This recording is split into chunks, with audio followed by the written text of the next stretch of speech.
குரு பூஜை விழா மிக சிறப்பாக நடந்து கொண்டிருக்கிறது. அந்த வகையிலே இன்று 4ஆம் நாள் நிகழ்ச்சியிலே அடியேனையும் அழைத்து ஒரு சிறப்பான இந்த புகழ்மிக்க நகரத்திலே எனக்கும் பேசுவதற்கு ஒரு வாய்ப்பளித்த 293வது குருமகா சன்னிதானம் அவர்களுக்கு திருவடியை தொட்டு வணங்கி மகிழ்கிறேன். நான் வளர்ந்ததெல்லாம் அவரை பார்த்துத்தான் வளர்ந்தேன். திருவெண்ணைநல்லூரிலே மேகண்டார் மடத்திலே தம்பிரான் சாமியாக ஏறக்குறைய ஒரு 5-6 ஆண்டுகள் அங்கே இருந்தார். நான் அப்பொழுது சிறுவன். ஒரு தனியார் துறையிலே ராமகிருஷ்ணா பள்ளியிலே முதுகலை தமிழாசிரியராக பணி செய்து கொண்டிருந்தேன். என்னுடைய உழைப்பு, என்னுடைய ஆர்வம், என்னுடைய தொண்டு எல்லாம் அவரிடத்திலிருந்து நான் கற்றுக்கொண்டது தான். விழுப்புரத்தில் இருக்கிறப்ப நான் திருவெண்ணைநல்லூர் என் சொந்த ஊர். அங்கேருந்து நான் விழுப்புரம் போயாகணும். காலையில் 4 மணிக்கு எந்திரிப்பேன். மடத்தை தாண்டி தான் நான் தேநீர் அருந்து போவேன். காலையில் சரியாக 4 மணிக்கு வாசல் தெளித்து கோலம் போட்டுக்கிட்டு இருப்பாங்க. ஆச்சரியமாக இருக்கும். இல்லத்தில் இருக்கவங்க எல்லாம் கூட 6 மணிக்கு மேலே இது பைப்பில் தண்ணி அடிக்கிறாங்க. ஆனால் 4 மணிக்கே இங்கே உட்காந்து எல்லா வேலையும் செஞ்சு 5:30 மணிக்கே கரெக்டாக வேலையை முடிச்சிடுவார். பூஜையே முடிஞ்சிடும். ரொம்ப ஆச்சரியமாக இருக்கும். அப்போ தான் நான் ராமகிருஷ்ணா பள்ளியில் பணி செய்கின்ற பொழுது எனக்கு என்எஸ்எஸ் தொண்டு அமைப்பு என்னை எடுத்துக்க சொன்னாங்க. அப்போ தான் வந்து சாமிகிட்ட கேட்டேன், இது எக்ஸ்ட்ரா வேலை தானே, நான் படிக்கிறதுக்கு படித்து பாஸ் பண்ணிட்டு சீக்கிரம் கவர்மெண்ட் வேலைக்கு போக முடியாதுன்னு கேட்டேன். அதெல்லாம் பார்க்காத, தொண்டு செய், முதல்ல அதை பொறுப்பு எடுத்துக்கோ அப்படின்னாரு. அதுக்கப்புறம் போய் பொறுப்பு எடுத்துக்கினேன். நாட்டில் பணித்திட்டருடைய அலுவலரான நல்ல பேரும் புகழும் கிடைச்சிது. நல்லாவும் படித்தேன். சீக்கிரம் கவர்மெண்ட் வேலைக்கு போயிட்டேன். அது சாமியால் தான் அது 21 வயசில் துறவு நிலைக்கு போனார். குன்றக்குடி ஆலயத்தில் 2 ஆண்டுகள் இருந்தார்.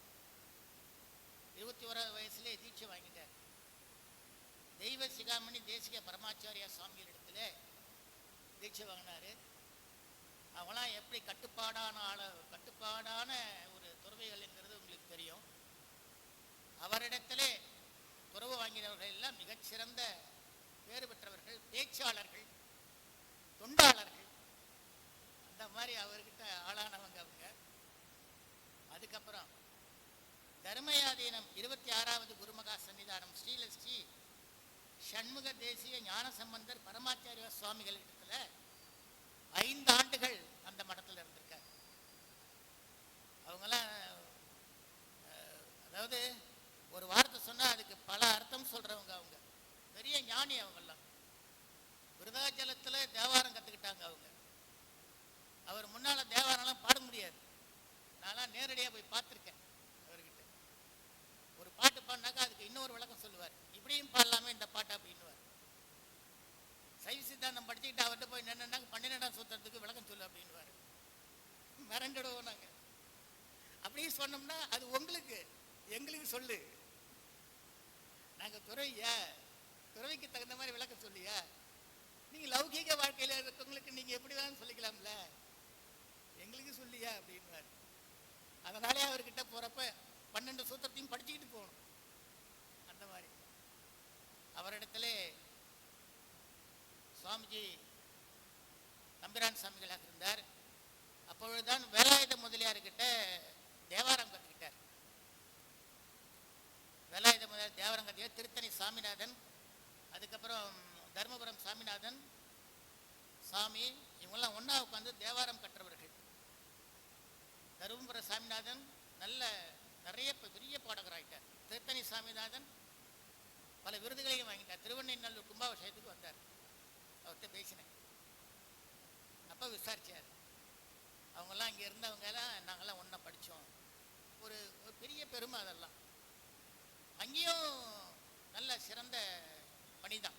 தொண்டும் துறவும் தான் வாழ்க்கை இவருக்கு. அதே தான், தொண்டு துறவு தான். அதுக்கப்புறம் பார்த்தீங்கன்னா திருவாவூர் ஆதீனத்தில் 40 வருஷம் இருந்தார். சாதாரண விஷயம் இல்லை. அதாவது திருவாவூர் ஆதீனத்தில் ஸ்ரீ சிவபிரகாச தேசிக பரமாச்சாரிய சுவாமிகள் அவரிடத்திலே ஏறக்குறை 40 ஆண்டுகள். அவர் அதிகமாக பேச மாட்டார், அப்படி தலையாட்டி சிரிப்பார், 2 குண்டலமும் அப்படி அசையும். அவ்வளோ அற்புதமான முறை சுவாமிஜி அவர். அவரிடத்திலே 40 ஆண்டுகள் உறவு நிலையில இருந்து அவரிடத்திலே நல்ல தொண்டுகளை புரிந்த ஒரு பெரிய மகான் அவர். அப்பதான் ஆவுடையார் கோவில்ல திருப்பணி செஞ்சார்.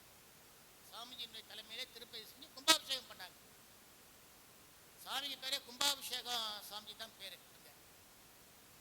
அதே போல திருவெண்ணைநல்லூர்ல மேகண்டார் மடத்துல ஏறக்குறைய 300-400 வருஷமா திருப்பணி செய்யாமலே இருந்தது. ஆக்கிரமிப்பு ரொம்ப அதிகம். கம்யூனிஸ்ட் என்னென்ன கட்சிகள் சங்கங்கள் எல்லாம் மடத்தை சூழ்ந்துக்கிட்டு என்ன பண்ணிட்டாங்க, கொட்டாயை போட்டுக்கிட்டு பில்டிங் கட்டிக்கிட்டு மேகண்டார் இருக்கிற இடமே தெரியாம இருந்தது. மேகண்டார் கோயில் சின்னதா இருக்கு, அவங்க போட்டதெல்லாம் பில்டிங் பெருசு பெருசா இருக்கு. என்ன பண்றது? எவ்வளவு கஷ்டப்பட்டு கோயில் கும்பாபிஷேகத்தை ஏற்பாடு பண்ணிட்டாங்க. பார்த்தா அவங்க என்ஃப்ரோச்மெண்ட் எடுக்க மாட்டேங்கிறாங்க. 18 ஆதீனங்களும் வரணும் அந்த இடத்துல. இது எடுக்காம நீ எப்படி கும்பாபிஷேகம் பண்ணுவீங்க? கேட்பாங்களா இல்லையா? உடனே என்ன செஞ்சாங்க, புரட்சி தலைவி அம்மா அவர்கிட்ட நேரடியா போனாங்க. அதெல்லாம் பார்க்க மாட்டாங்க. ஆதீன சொத்து எதா இருந்தாலும் அதை பார்க்கவே மாட்டாங்க. அடுத்த நிமிஷமே இறக்கிடுவாங்க. நேராக புரட்சி தலைவி அம்மா கிட்ட போயிட்டு இந்த மாதிரி கும்பாபிஷேகம் வச்சுட்டாங்க, நம்ம தேதி வச்சிட்டோம்னா ஆதீனங்கள் எல்லாம் வருவாங்க. இது மேகண்டார மடம் 14 சாத்தனங்களுக்கும் தலையான மடம். அந்த மடத்துக்கு இந்த மாதிரி என்ஃப்ரோச்மெண்ட் இருந்ததுனாக்கா அது நல்லா இருக்காது அப்படின்னு சொன்ன உடனே அவங்க நேரடியாக மாவட்ட ஆட்சியருக்கு தொலைபேசி மூலமாக தொடர்பு கொண்டு மறுநாளே அதை எடுத்தாங்க. விழுப்புரத்துலேருந்து கார்பரேஷன்ல 4 லாரி அடிச்சு எல்லாத்தையும் எடுத்து சுத்தம் பண்ணிட்டு கொண்டு போயிட்டாங்க. சாமிஜியை கூட்டு கேட்குறாங்க, இன்னும் ஏதாவது செய்யணுமான்னு. போதும் சாமி அப்படின்னு சொல்லிட்டு மறுபடியும் அந்த மேகண்டார் மடத்தில் கொட்டாயெல்லாம் போட்டு அதுக்கப்புறம் கும்பாபிஷேகத்துக்கு 4 ஏற்கனவே வச்சுட்டாங்க. கும்பாபிஷேகம் ரொம்ப சிறப்பாக நடந்தது. அந்த பெருமை சாமிஜி தான் சாரும். ஆனால் சாமியை மட்டும் வரலன்னா அங்கே கும்பாபிஷேகமே நடந்திருக்காரு. அப்படிப்பட்ட ஊரில் அந்த மாதிரி பிரச்சனை. இந்த மாதிரி கும்பாபிஷேகம் எங்கே நடக்கலையோ, எங்கே என்ஃப்ரோச்மெண்ட் இருக்கோ அதெல்லாம் எடுக்கிறதுக்கு சாமி ஒருத்தவர் தான். அதனால தான் திருவாவூர் ராஜதை எங்கெங்கெல்லாம் கும்பாபிஷேகம் நடத்தணுமோ அங்கங்கெல்லாம் அவங்களை அனுப்பிச்சிடுவாங்க. அதே போல் ஆவுடையார் கோவிலில் திருப்பணி வெள்ளித்தேர் அப்போ செஞ்சாங்க. சாமிஜா அந்த வெள்ளித்தேரை செஞ்சு கொடுத்தாங்க. அதுக்கப்புறம் பார்த்தீங்கன்னாக்கா காஞ்சிபுரத்துலையும் திருவெண்ணைநல்லூரில் என்ன பிரச்சனையோ அதே பிரச்சனை அங்கேயும் இருந்தது. அதுக்கப்புறம் அங்கே போயிட்டு எல்லாரையும் பேசி அதுக்கப்புறம் அந்த மடத்தினுடைய என்ஃப்ரோச்மெண்ட்டு எல்லாத்தையும் எடுத்துட்டு மடத்தை தூய்மையாகிட்டு மடத்தை மீண்டும் கும்பாபிஷேகம் பண்ணி எல்லா ஆதீனங்களும் வரவழைச்ச பெருமை சுவாமிஜி அவர்களுக்கு தான் சேரும். அந்த வகையிலே திருவாவூர் ஆலயத்திலே பூஜை தம்பிரானாக இருந்தால், அப்புறம் ஒடுக்க தம்பிரானாகவும் இருக்கிறார். பூஜை தம்பிரானாக்கா இங்கே பூஜை செய்கிற ஒரு பொறுப்பு முக்கியமானவங்களுக்கு மட்டும்தான் கொடுக்கணும். நாங்கள்லாம் அவர் கூட இருக்கிறப்ப ஒரு பெரிய பொறுப்பு திருவாவூர் நழுவி போச்சுன்னு ரொம்ப சில நேரங்களில் எங்ககிட்ட சொல்லி ஆதங்கப்படுவார். இருக்கிறதே சீனியர் சாமி இவங்க தான், எல்லா ஆதீனங்களிலும் சீனியர் சாமி இவர் தான். ஆனால் பெரிய பொறுப்பை இவருக்கு கொடுக்காம வேற ஒருத்தவங்களுக்கு கொடுத்தாங்க. அதுக்காக சாமி கவலைப்படல. ஆனால் யார் யாருக்கு எந்தெந்த நேரத்தில் எந்த பதவி வர வேண்டும் என்பது இங்கே திருஞான சம்பந்தருக்கு தெரியும் இல்லையா? வழியில போயிட்டு இருக்க பிரதமர் கையை கூட்டி வாங்க சாமின்னு சொன்னார்னா இங்கதான் மதுரையில அவருக்கு இங்க இருக்குங்கிறத ஒரு பெருமையோடு நான் தெரிவித்துக் கொள்கிறேன். அந்த வகையில இன்று எங்களை போன்ற எளியவர்களை எல்லாம் அழைத்து எவ்வளவு பேர் இருக்காங்க பேச்சாளர்கள். நாங்கெல்லாம் கோவிலில் உட்காந்துக்கிட்டு பிரதோஷ காலங்களில் இந்த மாதிரி ஏதாவது பைப்பை மைக்க வச்சுக்கிட்டு நாங்கள் ஏதாவது பேசுவோம். அந்த மாதிரி இருக்கிறவங்கள இந்த மாதிரி ஒரு முக்கியமான ஸ்தலத்தில் மதுரையில் கூட்டி எங்களை ஒரு பேச வச்சார்னா அந்த பெருமை முழுக்க சாமிஜிக்கு தான் சேரும் என்று மீண்டும் ஒரு முறை நான் நன்றியை தெரிவித்துக் கொள்கிறேன். அந்த வகையில் போராட்ட வீரர்களுடைய பெயர்களை விருது கொடுப்பது என்பது இப்பொழுதுதான் நான் முதலாக பார்க்கிறேன். அதுவும் ஆதீனம் கொடுக்கிறது என்றால் அது உண்மையிலே ஒரு வரவேற்பு தக்க விஷயம். வத்தலகுண்டு சுப்பிரமணிய சிவா, பாபு சிதம்பரம் பிள்ளை, மருது சகோதரர்கள் இவங்கெல்லாம் இல்லைன்னா அங்கே சுதந்திர போராட்டமே கிடையாது. பாபு சிதம்பரம் பிள்ளை இல்லைன்னா அங்கே சுதந்திர போராட்டம் கிடையாது. வறுமை நிலையில் போய் மகாத்மா காந்தியை பார்க்கலான்னு சொல்லிட்டு மெட்ராஸுக்கு போயிருக்காரு. முறை மகாத்மா காந்தி வந்தார், அவரை பார்க்க விடலை. பாபு சிதம்பரம் பிள்ளை நொந்துட்டாரு. முதலாக நாம தானே வந்து இந்த சுதந்திர தாகத்தை ஏற்படுத்தி வைத்தோம், இந்த தீயை கொளுத்தி வைத்தோம். ஆனால் அது பற்றுவதற்குள் என்னை மகாத்மா காந்தியை காட்டவில்லை என்று வருத்தப்பட்டார். இரண்டாவது முறை மகாத்மா காந்தி வருகின்ற பொழுது அவரை பார்க்க சொன்னார்கள். 22 தடவை மகாத்மா காந்தி நம்ம தமிழ்நாட்டிற்கு வந்திருக்கிறார். பாபு சிதம்பரம் பிள்ளையினுடைய சிறப்புக்கெல்லாம் கேள்விப்பட்டு இப்படிப்பட்ட மனிதரை நான் முதலிலேயே சந்திக்கவில்லையே, என்னை ஏன் நீங்கள் சந்திக்க விடவில்லை என்று கேட்டார். அப்படிப்பட்ட ஒரு சிறந்த விடுதலை போராட்ட வீரர்களுக்கெல்லாம் பெயரிலே விருது கொடுத்து எங்களை சிறப்பிப்பதற்கு எங்களை அழைத்த பெருமகனார் ஐயா அவர்களுக்கு மீண்டும் ஒரு முறை நன்றியை தெரிவித்துக் கொள்கிறேன். இப்போ எனக்கு கொடுத்திருக்கிறது பாஸ்கர சேதுபதி விருது. பாஸ்கர சேதுபதிங்கிறது எல்லாருக்கும் தெரியுமாங்கிறது தெரியல. ஆனால் இருந்தாலும் நான் வேற இடத்துல பேசினா எப்படி வேணாலும் பேசலாம். இங்கே எல்லாமே சார்ந்தவர்கள், தெரிஞ்சவங்களா தான் இருக்கிறீங்க, வரலாறுகளை உணர்ந்தவர்கள் இருக்கிறீங்க. அதனால ரொம்ப கொஞ்சம் ஜாக்கிரதையா பேசணும். விவேகானந்தர் அமெரிக்காவுக்கு போனாரு, பேசினாரு, பிரதர்ஸ் அண்ட் சிஸ்டர்ஸ் பேசினாரு. 4 வருஷம் அங்கே தன்னுடைய இந்து மதத்தினுடைய பெருமையை நிலைநாட்டினார். சிகாகோ நகரத்தில் போய் பேசிட்டு வெளியில வந்தோடனே விவேகானந்தர்கிட்ட கேட்குறாங்க, நீங்க முன்னால பார்த்த இந்தியா எப்படி, இப்போ நீங்க பேசினதுக்கு அப்புறம் இந்தியா எப்படி அப்படின்னு. இந்த பத்திரிகாரங்களாம் கொஞ்சம் ட்ரிக்ஸா கேட்பாங்கல்ல. அப்பொழுது பார்த்த இந்தியா எனது பாரதம், எனது தாய்நாடு. இப்பொழுது இந்தியாவில் இருக்கிற ஒரு தூசும் எனக்கு புனிதமாக தென்படுகிறது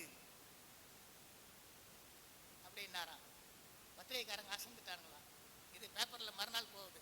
எல்லா அமெரிக்கன்ஸும் பார்த்து இந்தியா மேல இவ்வளோ ஒரு சாதாரண மாங்க் இங்க வந்திருக்காரு, இவரா எப்படி இருக்காரு, அப்பனா இவர் அமுச்சு வச்சவர் எப்படி இருப்பார் பாருங்க. அமுச்சு வச்சது யார் தெரியுங்களா? பாஸ்கர சேதுபதி தான் அமுச்சு வச்சார். ஆச்சரியம். பாஸ்கர சேதுபதிக்கு ஒரு வாய்ப்பு வந்தது. அந்த பாஸ்கர சேதுபதி நம்ம போன மதுரையில் ஒரு ஸ்பீச் அவர் கேட்டார். விவேகானந்தருடைய ஸ்பீச் ஒரு முறை கேட்டார். கேட்ட உடனே நம்ம போகிறத விட நம்மளை விட விஷயம் தெரிஞ்ச விவேகானந்தர் போனால் எவ்வளோ நல்லா இருக்கும் அப்படின்னு சொல்லிட்டு விவேகானந்தர்கிட்ட ஒரு 2000 ரூபாய் பணம் கொடுத்தாரு. அதிகமாலாம் ஒன்றும் இல்லை, இப்போ இருக்கிற மாதிரிலாம் சாதாரண விஷயம். ஒரு 2000 ரூபாய் பணத்தை கொடுத்து போயிட்டு வாங்க சாமிஜின்னு அமிச்சார். பாருங்க என்ன பாருங்க, அங்கே போய் இந்து தர்மத்தையே உலகம் முழுவதும் அறிய செய்த பெருமை யாருக்கு? சுவாமி விவேகானந்தருக்கு. ஆனா அதை ஊக்குவித்த பெருமை யாருக்கு? நமது பாஸ்கர சேதுபதிக்கு தான் முடியும். அந்த வகையில அவருடைய பெயர்ல எனக்கு திருப்தி. வாழ்நாள் முழுவதும் நான் நன்றி கடன் பட்டவனாக இருப்பேன். சரி, விவேகானந்தர் அமெரிக்காவுக்கு போயிட்டாரு. 4 ஆண்டுகள் அங்கே தன்னுடைய இந்து மதத்தினுடைய பெருமை நிலைநாட்டினார். திரும்பவும் இந்தியாவுக்கு வரணுமே. இந்தியாவுக்கு வந்தார். அவர் என்ன சொன்னாரு, நான் நேராக என்னுடைய பெங்காலுக்கு போக மாட்டேன், வெஸ்ட் பெங்கால் கல்கத்தாவுக்கு நான் போக மாட்டேன், நேராக தமிழ்நாட்டுக்கு வருவேன். என்னை யார் அமுச்சு வச்சா?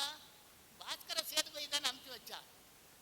அவர்கிட்ட போய் நன்றி சொல்லிட்டு தான் நான் வருவேன் அப்படின்னு சொல்லிட்டு நேராக இங்கே வந்துட்டாருங்க. தனுஷ்கோடிக்கு வந்துட்டாருங்க. இலங்கையில் 2 நாள் ஸ்பீச் கொடுத்துட்டு நேரம் எங்கே வந்துட்டார்? ராமேஸ்வரம் வர்றாரு. போட்லேருந்து இறங்க போறாரு. பாஸ்கர சேதுபதி குடுக்குன்னு ஓடுறாரு. தண்ணியில் இறங்கணும் இல்லைங்களா? தண்ணியில் இறங்கி குடுக்குன்னு ஓடுறார். சுவாமிஜி, இந்து மதத்தினுடைய பெருமையை நீங்கள் நிலைநாட்டி வந்திருக்கிறீர்கள். உலகம் முழுவதும் இந்து என்றால் என்ன என்பது தெரியும்.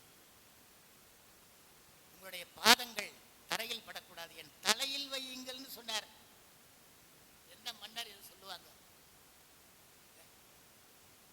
கோயிலினுடைய கோபுரத்தை கட்டின மன்னன் சொல்லிருக்கான், இந்த கோயிலை யார் பராமரிக்கிறார்களோ, யார் பாதுகாக்கிறார்களோ அவர்கள் திருவடியை என் தலையில் தாங்குவேன். சேதுபதி மன்னர்களுக்கு அவ்வளவு பாருங்க, இந்த ஆணவங்கிறது கிடையாது, ஒன்றுதான். இந்த பாஸ்கர சேதுபதி என்ன பண்ணாரு, குடுகுடுன்னு ஓடி போய் என் தலையை வேண்டாம் வேண்டாம், அது பாவம், நான் அதை செய்ய மாட்டேன் செய்ய மாட்டேன், இது ராமர் கொடுத்த அரியணை உங்களுக்கு, நான் அதை செய்யலாமா, தப்பு, அதை நான் செய்ய மாட்டேன்னு சொல்லிட்டு இவ்வளவு மன்றாடுகிறார். நான் அந்த வேலையை செய்யவே மாட்டேன்னு சொல்லிட்டு என் கையிலாச்சு கொடுங்கிறேன், கையாச்சு காட்டுறேன் அப்படின்னு சொல்லிட்டு திருவடியை கையில் தாங்கி அப்படியே கீழே இறக்குறாரு. இறக்கிட்டு வராரு. அங்க ராமநாதபுரத்துக்கு வர்றப்ப அவர் தேர் இருக்கு பாருங்க, தேரை பிடிச்சி இழுத்துட்டு வர்றாரு. சென்னைக்கு போறாரு, சென்னையிலே ஒரு தேரை பிடிச்சி இழுத்துட்டு போறாரு. அந்த வகையிலே பாஸ்கர சேதுபதி மேலே அந்த அளவு ஈர்ப்பும் உடன்பாடும் நன்றியும் செலுத்துகின்ற பண்பு யாரிடத்தில் இருந்தது, அந்த விவேகானந்தரிடம் இருந்தது. அது ஒரு தமிழனால் முடியும் என்பதை நிரூபித்து காட்டியவர் யாருன்னு கேட்டாக்க பாஸ்கர சேதுபதி. இன்று உலகம் முழுவதும் இந்து தர்மத்தை கொண்டு வந்ததற்கு காரணமாக இருந்தது யாருன்னு கேட்டாக்கா பாஸ்கர சேதுபதி. அவருடைய பெயரிலே எனக்கு விருது கிடைத்ததற்கு மிக்க பெருமை அடைகிறேன். ஜனவரி 25, 1897 அப்போ என்ன சொல்றாரு, இங்க வர்றப்போ பாஸ்கர சேதுபதி ராமநாதபுரத்தில் ஒரு சுவாமிஜி மீட்டிங் போடுறாரு. மீட்டிங் போடுறப்ப நமது மக்களை விழிப்புணர்த்தி செயல்பட தூண்டி எல்லாவற்றிலும் இந்தியாவின் உயிர் துடிப்பு மதம் மதம் மதம் மட்டுமே, அதை உணர்ந்து இந்தியாவிலும் மற்ற நாடுகளிலும் ஏதாவது செய்ய முடிந்தது என்றால் அதன் பெருமை முழுவதும் தங்களையே சாரும். சேதுபதி மன்னரை பார்த்து பேசுறார். எல்லா வகையிலும் உதவினீர்கள், என்னை கைப்பிடித்து அழைத்து சென்றீர்கள், அதனால் என் வெற்றியில் மகிழ்கின்ற முதல் மனிதர் நீங்கள் தான். மீட்டிங்ல பேசுறாரு. பழைய வைதிகத்தில் உறுதி வாய்ந்தவர்கள் இருக்கிறார்கள், சிறந்த உதாரண புருஷர்களும் இருக்கிறார்கள். அவர்தான் உங்கள் ராமநாதபுரம் மன்னர் சேதுபதி, பாஸ்கர சேதுபதி. அவரை போல மனிதர் இந்த நாட்டில் இல்லவே இல்லை அப்படின்னு பொது மேடையில பாஸ்கர சேதுபதிய உயர்த்தி பேசுறார் விவேகானந்தர் அவர்கள். அதுக்கப்புறம் கொழும்புலேருந்து ராமேஸ்வரம் வந்தாரு, ராமநாதபுரம் வந்தாரு, பரமக்குடி வந்தாரு, சிவகங்கை, மானாமதுரை, இப்ப மதுரையில பேசுறாரு. மதுரையில உங்களுக்கு நன்கு தெரிந்த வகையிலே சான்றோருமாகிய ராமநாதபுரம் அரசரின் விருந்தினனாக மதுரையிலே நான் தங்கி இருக்கிறேன். சேதுபதி மன்னருடைய விருந்தினராக இவர் தங்கியிருக்காரா? என் மனதிலே ஒரு எண்ணம் மேலெழுந்து தோன்றுகிறது. சிகாகோ செல்ல வேண்டும் என்ற எண்ணத்தை முதலில் என் மனதில் எழுப்பிய வரும். அதற்காக இதயம் நிறைந்த செல்வத்தையும் அளித்தவரும் மன்னரே என்பது உங்கள் எல்லோருக்கும் தெரியும். என்னை பாராட்டிய பாராட்டுகளில் கணிசமான பகுதி தென்னிந்தியாவின் அந்த உத்தமரையே சேரும். மதுரையில பேசுறார். அவர் அரசராவதற்கு பதிலாக துறவியாய் இருக்க வேண்டும் என்பது என்னுடைய எண்ணம்.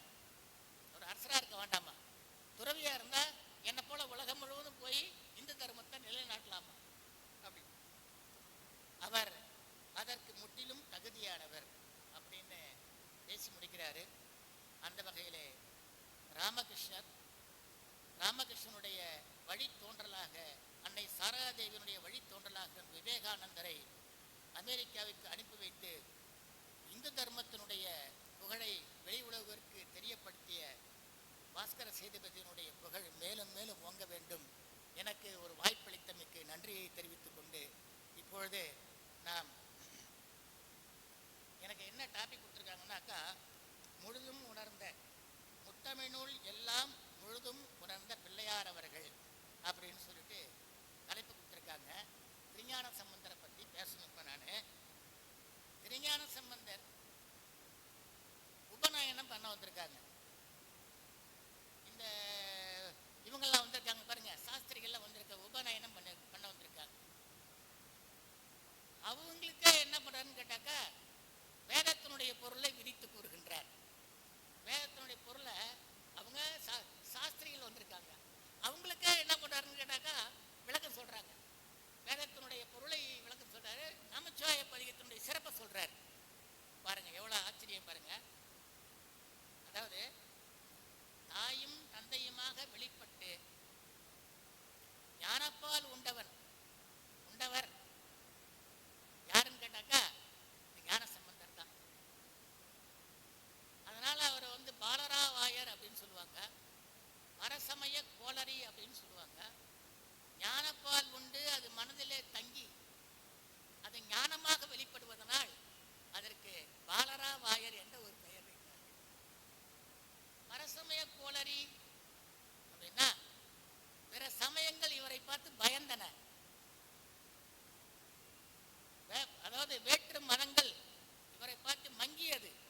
பாடுவ அப்படின்னா, தமிழால் பாடு அப்படின்னா, என்ன சொல்லி நீ திட்டன?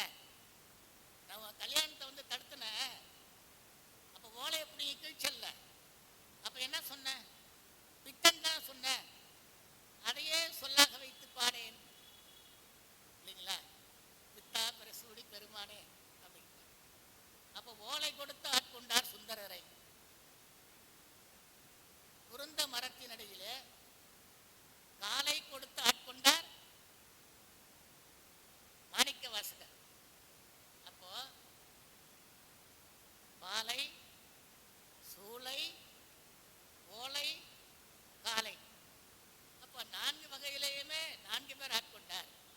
திருஞான சம்பந்தரை பாலை கொடுத்து ஆட்கொண்டார்.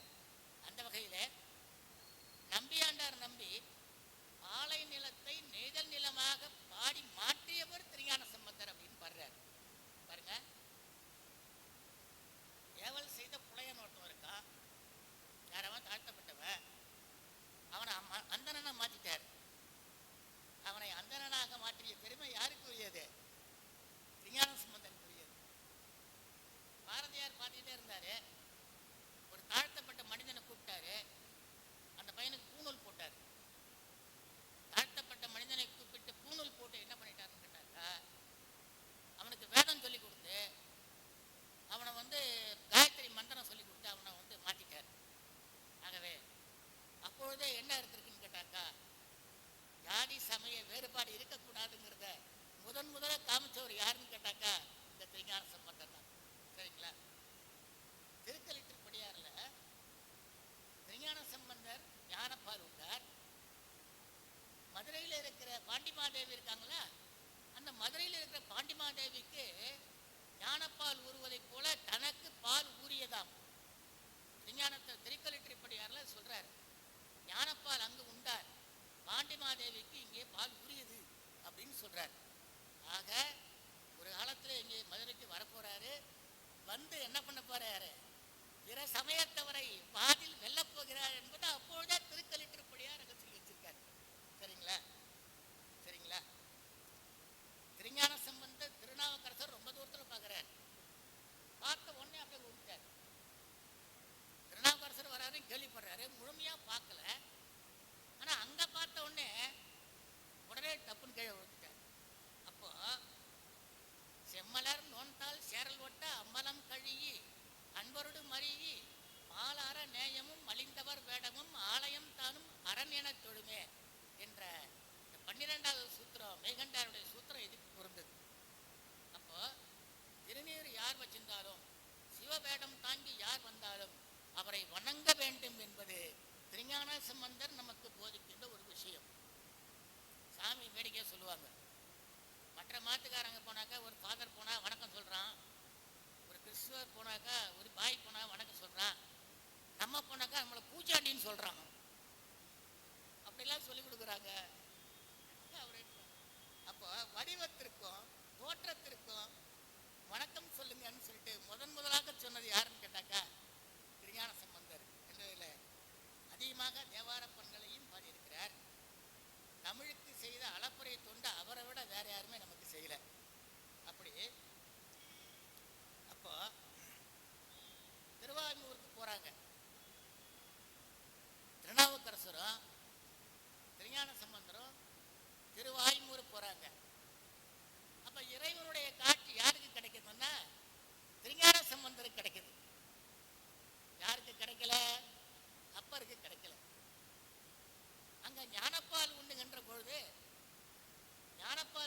பொழுது முதல்ல காட்சியை பார்த்தது யாரு?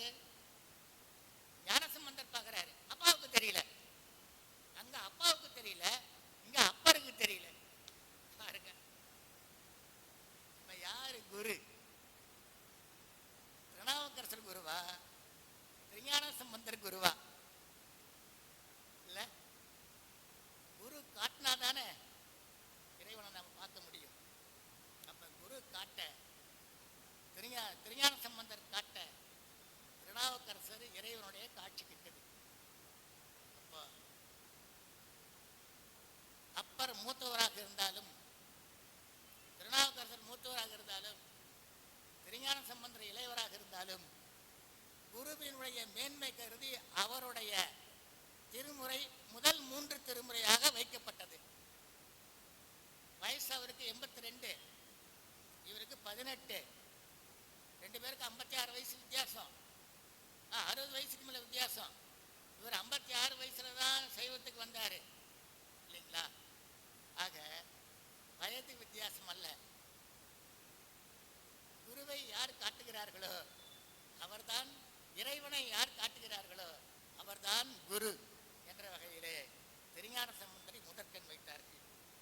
அப்போ இருந்ததனை இருந்தபடி இருந்து காட்டி சொல்லாமல் சொன்னவரை நினையாமல் நினைந்து உருக தொடக்க வெல்வாய்.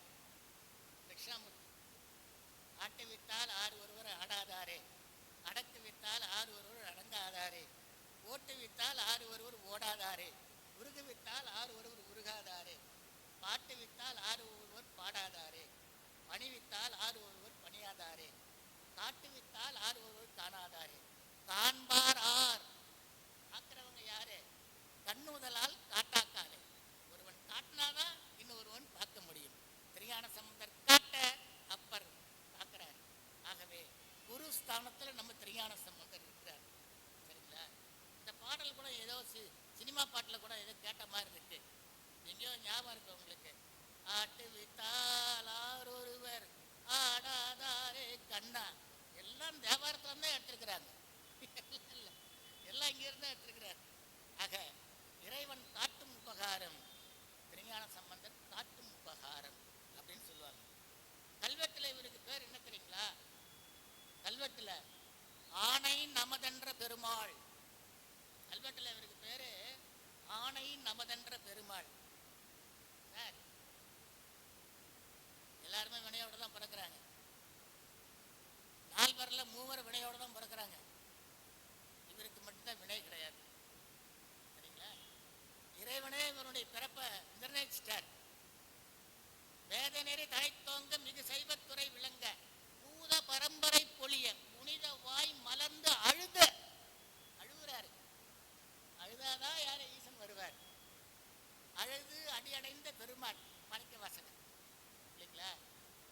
புனிதவாய் மலர்ந்து அழுத சீத வயற் புகழி திருஞான சம்பந்தர். என்ன பாருங்க, எப்படிப்பட்ட பாட்டல் பாருங்க அது இல்லைங்களா? அப்போ நம்ம சமயத்துல அவதாரம்லாம் கிடையாது, அம்சம் தான் உண்டு. முருகனுடைய அம்சம் அது, முருகனுடைய அம்சம். அருணகிரிநாதர் காசில போய் பாடுறாரு. ஏன் இங்க பாடக்கூடாதா? காசில போய் பாடுறாரு. ஏண்டா ஈசனுடைய பெருமை எங்க அவருக்கு தெரியுது? காசியில தெரியுது பாருங்க. என்ன ஆச்சரியம்! காசிக்கு ஒரு முறை போயிட்டு வாங்க. எல்லா நதியும் தெற்க ஓடும், இது தெற்க வந்து வடக்க திரும்பி ஓடும். உத்தரவாகினி. காசி போங்க, பள்ளி சொல்லாது, மலர் வாசனை அடிக்காது, மூளைக்கு மூளை பிரேதம் எரிஞ்சுக்கிட்டு இருக்கும். அது கண்கொள்ளா காட்சியா தான் இருக்கும். அது பிரேதம் நம்ம சொல்ல முடியாது. வாசனை வராது, மாடு முட்டாது. எப்ப போய் பசுமாட்டுக்கிட்ட பால் கேட்டா கூட அது கொடுக்கும். இந்த விருந்தாளி வந்துட்டாங்க, ஒரு 1/2 லிட்டர் பால் கொடுனா உடனே கறந்துன்னு வந்துடலாம். நம்ம ஊர் மாடெல்லாம் அப்படி கிடையாது. காலையில இல்லை சாயங்காலம் தான். காசியினுடைய மகிமை அது. ஒரு முறை நம்ம காசிக்கு போயிட்டு வந்தோம்னாக்கா நமக்கே தீதி கொடுத்துட்டு வந்துடலாம். நம்ம புள்ள தீதி கொடுத்துருங்கிற அவசியமே கிடையாது. என்ன பாருங்க அதெல்லாம். காசி விஸ்வநாதர் காசியில போய் பாடுறாரு. மாலை அன்று அமன் நீசர்கள் கழு ஏற, மாலை அன்று அமன் நீசர்கள் கழு ஏற வாதில் வென்ற சிகாமணி மயில் வீரா. மயில்ல யார் வருவா? முருகப்பெருமான் வருவா. அப்போ மாலை அன்று அமன் நீசர்கள் கழு ஏற வாதில் வென்ற சிகாமணி மயில் வீரான்னாக்கா அப்ப அவரு யாரப்பா இல்ல? அவரு வாதில் வெல்ல போறாரு திருஞான சம்பந்தர். அவர் முருகனுடைய அம்சம் என்பதை காட்டி எங்க போய் பாடுறாரு? அங்கே காசியில போய் பாடுறாரு. சரிங்களா? ஆகவே இப்போ 7ஆம் நூற்றாண்டிலே முதல்ல தமிழ் இயக்கம் நடத்தியவரே இவர் தான். இப்ப தமிழ் இயக்கம் நடத்தினா யாருன்னு கேட்ட பசங்க என்ன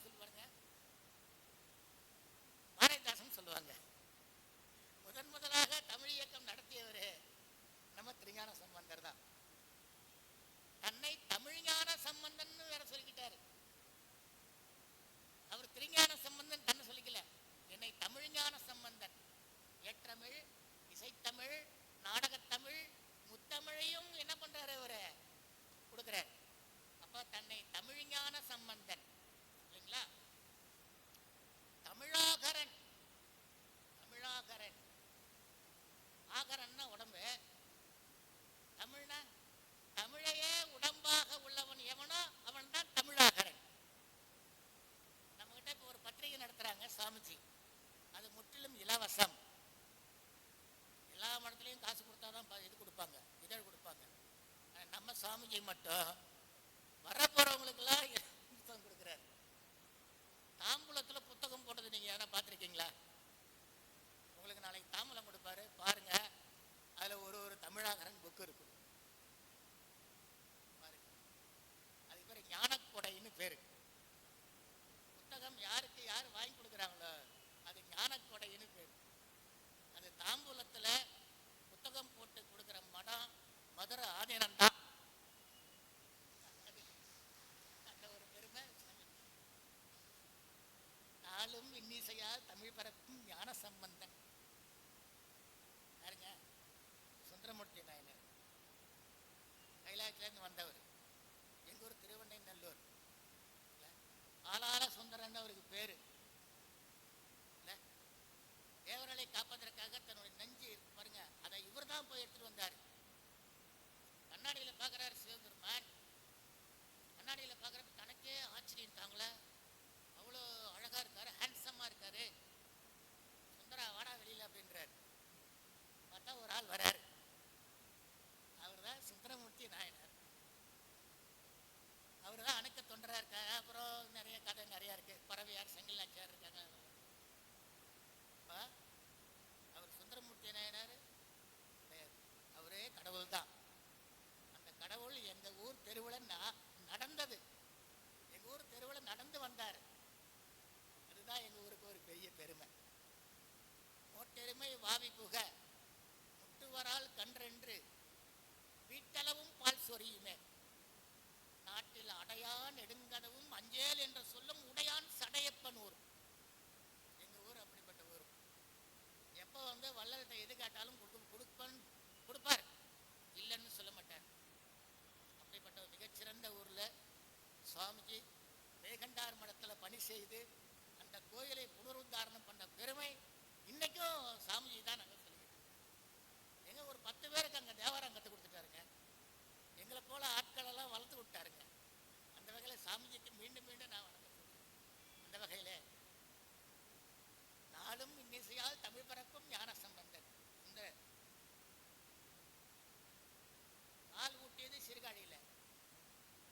திருவண்ணாமலைக்கு போற திருஞான சம்பந்தர் வழிகாட்டணுமா இல்லையா? இவருடைய அப்பா யாரு? சிவபெருமான். ஒரு சின்ன பையனா வராரு, குச்சி கையில எடுத்துக்கிட்டு. திருஞான சம்பந்தத்தை கேட்கிறாரு, எங்க போற? சின்ன பையன், அவன் புத்தியில் தானே கேட்பான். அவன்கிட்ட அதிகமா எதிர்பார்க்க கூடாது. எங்க போற? திருவண்ணாமலை சாமியை பார்க்க போற, என் கூட வா. அப்பா பால் ஊட்டி ஆட்கொண்டாரு, அவருக்கு நம்ம வழிகாட்டணும் இல்ல, கூட்டிட்டு போறாரு. அதுக்கப்புறம் இன்னொன்னு சொல்றாரு, சிவபெருமான் 5 தொழில் செஞ்சார். சிவபெருமான் 5 தொழில் செஞ்சார். ஆக்கல், அழித்தல், படைத்தல், காத்தல், அருளல், மறைத்தல். அது பேர் பஞ்சகிருத்தியம்னு பேரு. சரிங்களா? 5 தொழில்களை செய்தார். இந்த 5 தொழில்களும் 5 தொழில்களை செய்து இந்த 5 தொழில்களையுமே தன்னுடைய மகனை செய்ய வைத்தார். திருஞான சம்பந்தரை செய்ய வைத்தார். அப்போ இந்த 5 தொழிலுமே திருஞான சம்பந்தர் செய்தார். ஆக்கல், காத்தல், அழித்தல், மறைத்தல், அருளல். ஆக்கல், ஒரு கையில டாக்டர் சிவா, டாக்டர் மூவா சொல்லுவார். டாக்டர் மூவா என்ன சொல்றாருன்னா, உலகத்திலே இருக்கிற மூர்த்தங்களிலேயே மிகவும் சிறந்த மூர்த்தம் நடராஜ மூர்த்தம் தான். நடராஜருடைய திருவுருவம் தான் மிகச்சிறந்த வடிவம் அப்படின்னுவார்.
வா போ அப்படின்னு சொன்ன உடனே அந்த புலியை அடக்கி தோலை ஒரு இடுப்புல கட்டிக்கிறாரு. அதுக்கப்புறம் ஒரு யானை வருது. யானையை என்ன பண்றாரு, அடிச்சு அதை கொன்று அந்த தோலை தன் உடம்புல போத்திக்கிறார். இவ்வாறு ஒவ்வொன்றாக வர அபஸ்மாரன் என்ற ஒரு அரக்கன் அசுரன் வர, அவன் பேரு அபஸ்மாரன். அபஸ்மாரன்னாவ அஷ்டகோணத்துல இருக்கவன் பேரு. ஒரு உடம்பா இருக்காது அவனுக்கு, வளைஞ்சு கிளஞ்சி நெளிஞ்சு இருக்கும். அவனை என்ன பண்றாரு, இழுத்து அடித்து என்ன பண்றாரு, காலில் போட்டு ஆணவத்தின் காரணமாக நீங்க வந்திருக்கிறியா அப்படின்னு சொல்லி காலில் போட்டு ஒரு அழுத்து அழுத்துறாரு.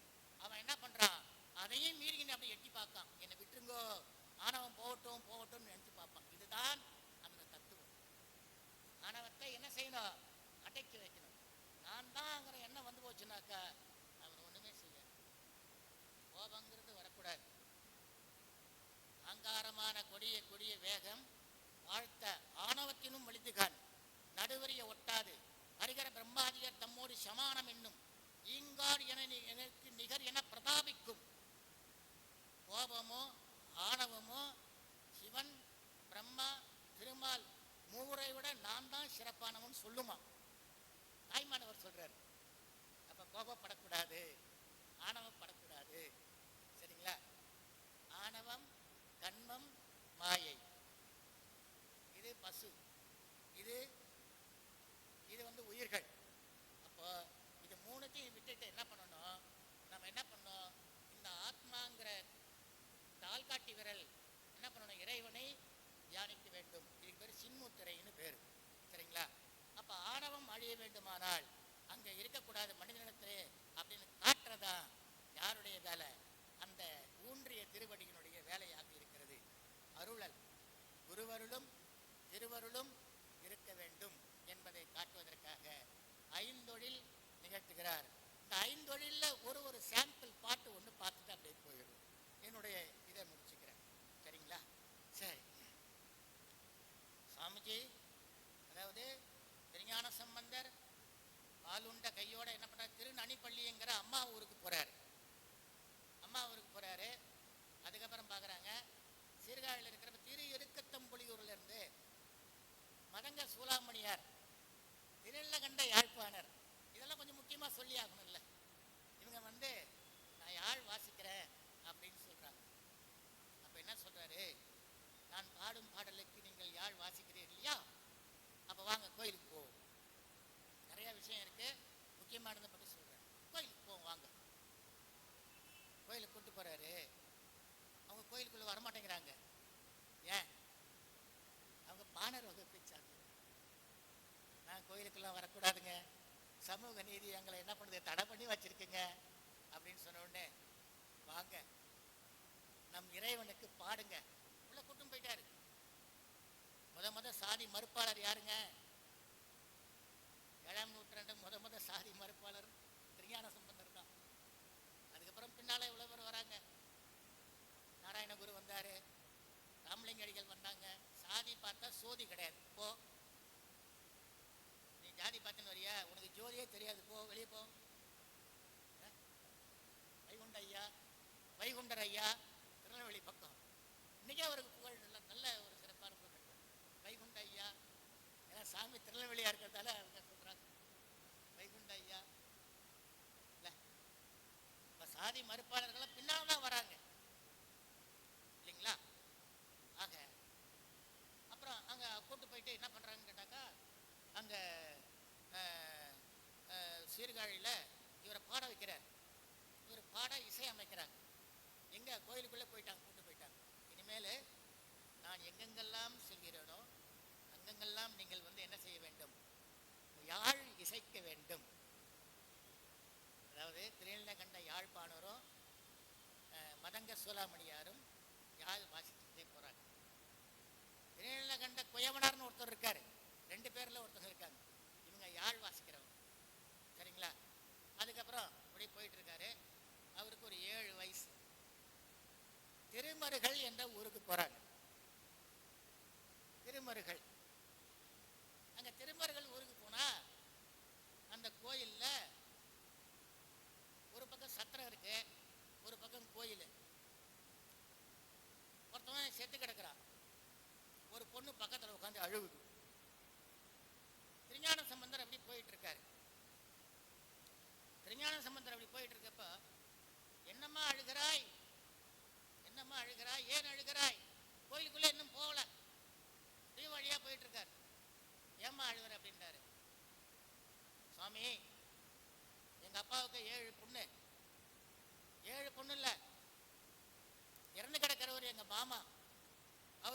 ஆரம்பத்தில் ஒரு பொண்ணை கொடுக்குறேன்னு சொன்னார். ஆனால் எங்கள் அப்பா என்ன பண்ணார், ஒரு பொண்ணா எல்லாருக்கும் கல்யாணம் பண்ணி கொடுத்துட்டாரு. கடைசியில் நான் ஒரு துண்ணா இருக்கேன். அப்பா சொன்ன சத்தியத்தை மீறலாமா? அவர் தங்கைக்கு அப்பா சொன்ன சத்தியத்தை மீறலாமா? அதனால் என் மாமனை நான் கையோடு கூட்டிகிட்டு கோயிலில் வந்து கல்யாணம் பண்ணலான்னு அவனை கூட்டிகிட்டு வந்துட்டேன். இரவு 8 மணி ஆகி போச்சு. கோயில் சாத்திட்டாங்க. நாங்கள் சத்திரத்தில் இந்த பக்கம் ஒருத்தரும் இந்த பக்கம் ஒருத்தரும் நாங்கள் படுத்துக்கிட்டுமே அப்படின்னு சொன்னோம். அப்போ என்னமாச்சு? காலையில் எந்திரிச்சு பார்த்தா பாம்பு திண்டி இறந்து கிடக்கிறானே.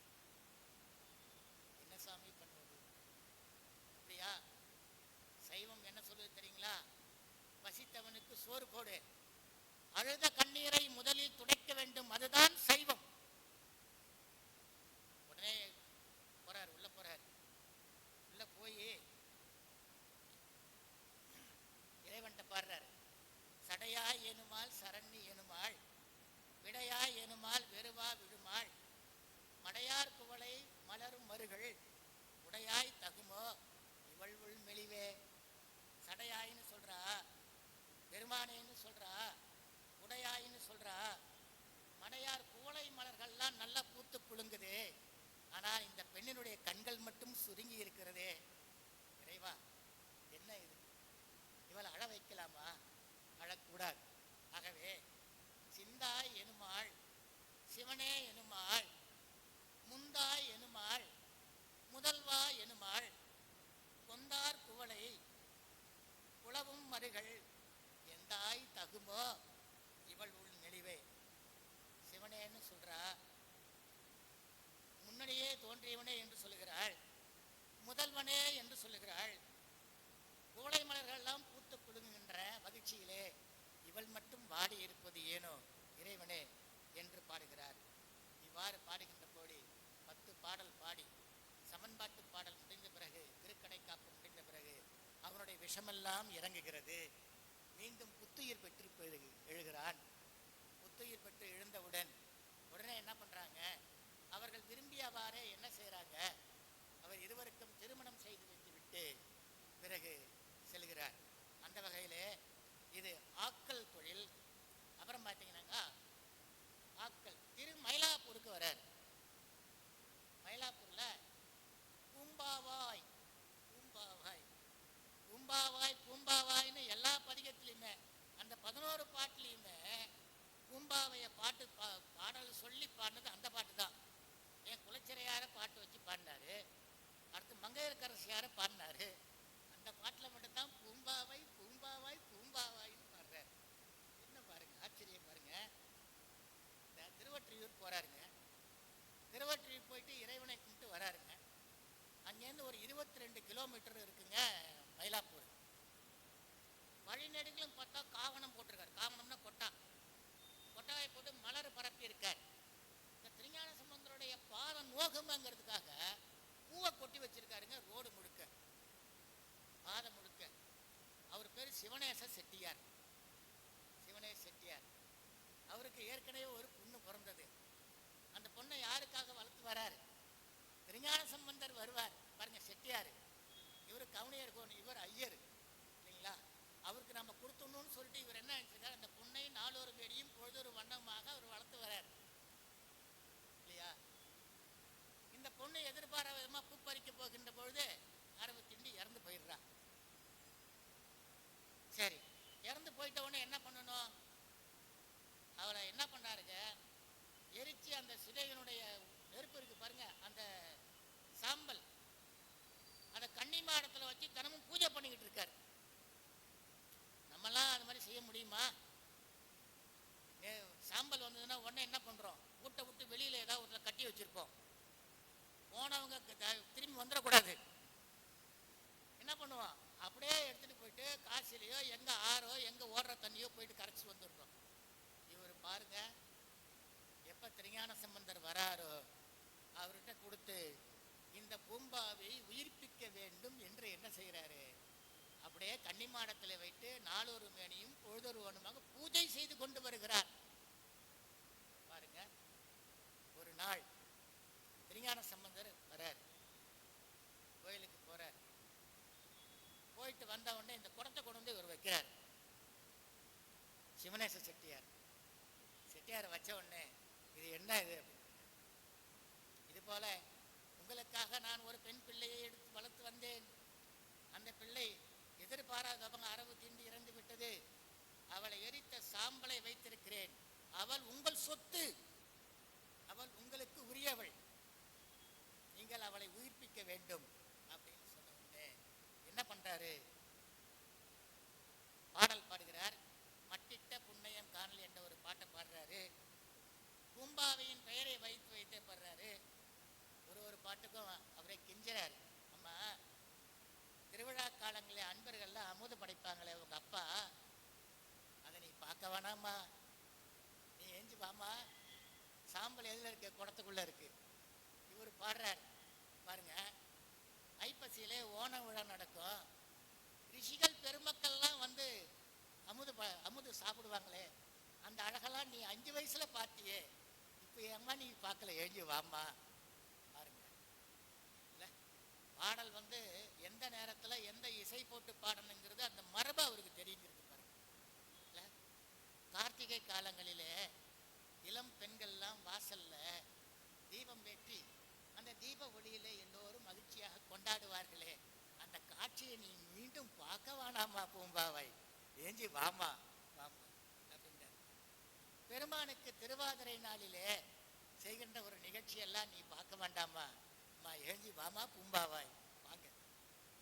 மகளிர்கள் சிறந்த நெய் பொங்கல் போட்டு தை மாசத்துல தைப்பொங்கல் போட்டு எல்லாரும் கொடுப்பாங்களே, அதெல்லாம் நீ பார்க்க வேணாமா? நீ கொடுக்க வேணாமா? அம்மா பூம்பாவை நீ வாமா அப்படின்றார்.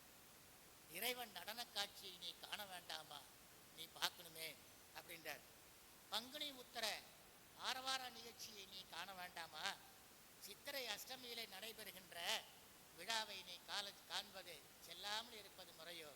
வா பூம்பாவாய், அங்கே ஒரு ஊஞ்சலாட்டு நிகழ்ச்சி நடக்குமே, அதை நீ காண வேண்டாமா? வா அப்படின்னு சொல்லிட்டு 10வது பாட்டு சமன்பாட்டு பாடல். 10வது பாடல் பாடுகின்ற பொழுது, அம்மா இங்கே நடக்கின்ற பெருஞ்சாந்தி விழாவினை நீ காண வேண்டாமா? பெருஞ்சாந்தினா கும்பாபிஷேகம் பண்றது. 12 ஆண்டுகளுக்கு ஒரு முறை கும்பாபிஷேகம் செய்வாங்களே, அது நீ காண வேண்டாமா? வாமா பூம்பாவாய் என்று பாடுறாருங்க. 10வது பாடல் சமன்பாட்டு பாடலிலே குடம் உடைந்து இந்த 5 வயது மதிக்கத்தக்க பெண் எப்பொழுது சென்றாலோ அது பிறகு 12 வயது மதிக்கத்தக்க பெண்ணாக எழுந்து நிற்கின்றாள். என்ன ஆச்சரியம் பாருங்க. உடனே பார்த்தாரு, ஆச்சரியம் தங்களை கட்டாளன்னு கீழே விழுந்துட்டார். திருஞான சம்பந்தருடைய கால செட்டியார் விழுந்துட்டார்.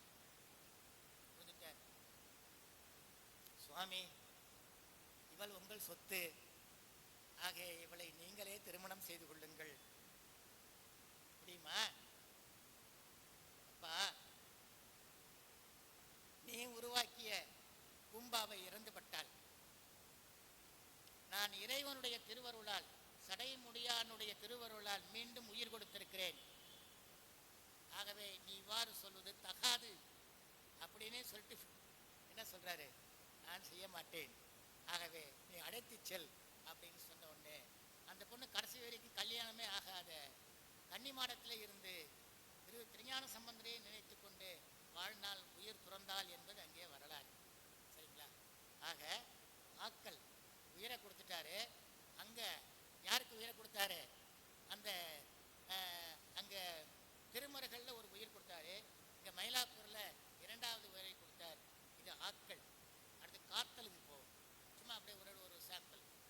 திருவிழிமேளை பவானத்தி மண்டபம், இதுதான் கொஞ்சம் பார்க்கணும். அந்த மண்டபம் ஒன்று இருக்கும் திருவிழிமேளையில. அங்க வவால் போய் ஒட்டாது. வவால் பிடிச்சிட்டு இருக்க முடியாது. வவாலுடைய ஜென்மம் என்ன தெரியுங்களா? சிவன் சொத்தை தின்னா அடுத்த ஜென்மத்துல வவால் தான். சாமி அடிக்கடி மீட்டிங்ல போய் சொல்றது அந்த ஜென்மத்துல வவால் தான்.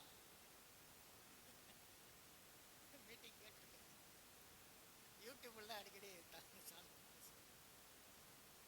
திருவலஞ்சொலியில பலகனின்னு ஒண்ணு இருக்கு, கல்லாலே அடிச்சு வச்சிருக்கிறாங்க. திருவலஞ்சொலி பலகனி, ஜன்னல்னு பேர். அதுக்கு பேர் பலகனின்னா தூய தமிழ். அது ஜன்னல்னு சொல்லிட்டு வேறு சொல்ல போட்டு ஜன்னல்னு நம்ம சொல்லிட்டோம். பலகனி சாளரம் தான் நமக்கு தமிழ் சொல்.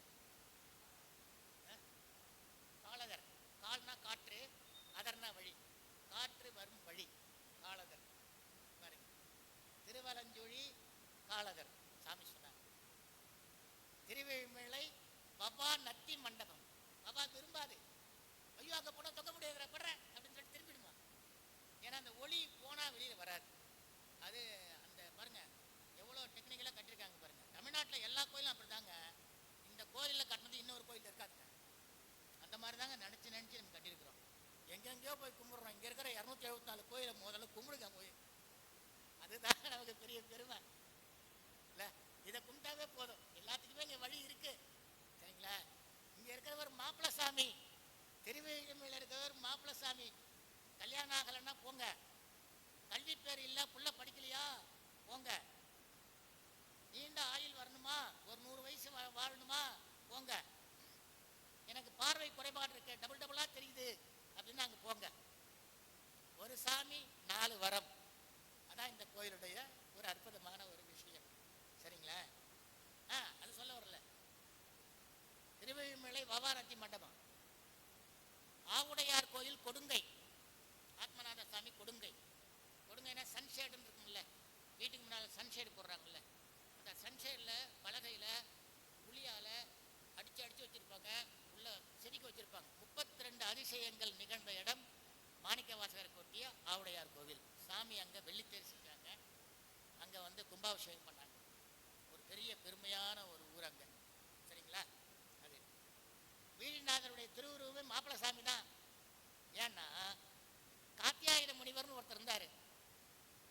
அவர் மனைவியை கொண்டு போய் கோயிலுக்கு போறாரு மாப்பிள சாமி கிட்ட. சாமி எனக்கு ஒரு குழந்தை வேணுன்றாரு.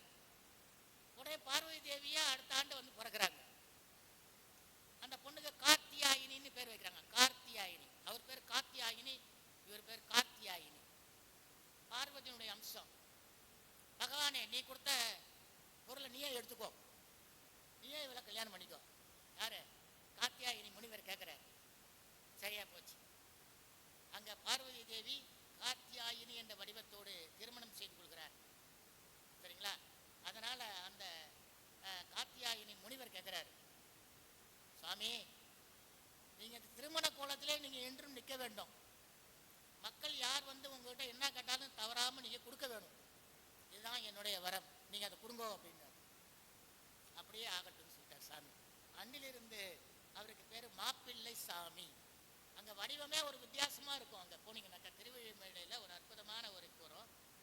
மகா மண்டபம், திருமண்டபம் கொடிமரத்தோட இருக்கும்.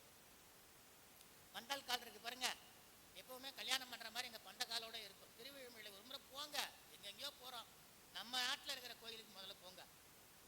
கொடிமரத்துக்கு பக்கத்துல சிவலிங்கம் இருக்கும், எங்கேயுமே கிடையாது, அதாங்க சிவலிங்கம். மகாவிஷ்ணுடைய சக்கராயத்தை சலந்திரன் என்ற மன்னன் ஒரு அசுரன் என்ன பண்ண புடிங்கின்னு போயிட்டான். அவர் பாவம் அவர் வச்சிருந்தாரு, இதை பிடிங்கி நாங்கள் ஓட்டான். இவர் என்ன பண்றது, சலந்திரனை வந்து வெல்ல முடியல. நேரம் சிவபெருமான்ட்ட வர்றார். சிவபெருமான்ட்ட வந்த உடனே அவர் சொல்றாரு, ஏப்பா வீழி செடிகள் பூலோகத்துல அதிகமா இருக்கு, அந்த வீழி செடிகள்ல போயிட்டு நீ இரு, அங்க எண்ணெய் வச்சு நீ பூஜை பண்ணு, நான் உனக்கு வரேன் போ அப்படின்னு சொல்லிட்டாரு. நேர பூலோகத்துக்கு வராரு. வீழி செடிகள் எங்கே அதிகமாக இருக்கிறோ அங்க ஒரு தடாகம் ஒன்று ஏற்படுத்துகிறார். தடாகம்னா குளம் ஏற்படுத்தி பக்கத்திலே உட்காந்துக்கிட்டு என்ன பண்றாருன்னு கேட்டாக்கா பூஜை பண்றாரு. பூஜை பண்ணுகின்ற போது ஒரு முக்கியமான விஷயம் கவனிங்க.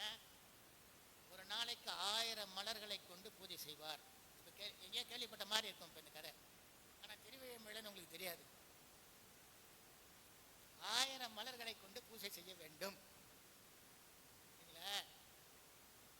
ஒரு நாள் 999 மலர் தான் இருக்கு, ஒரு மலர் இல்லையே. பூஜை இடையில் நிறுத்தவும் முடியாது, பூஜை பண்ணிக்கிட்டு போய் டிஸ்டர்பும் பண்ணக்கூடாது. பூஜையில் உட்காந்துட்டு இருந்தாக்கா அதை முடிச்சுட்டு தான் வெளியில வரும். என்ன பண்றது, பார்த்தார்.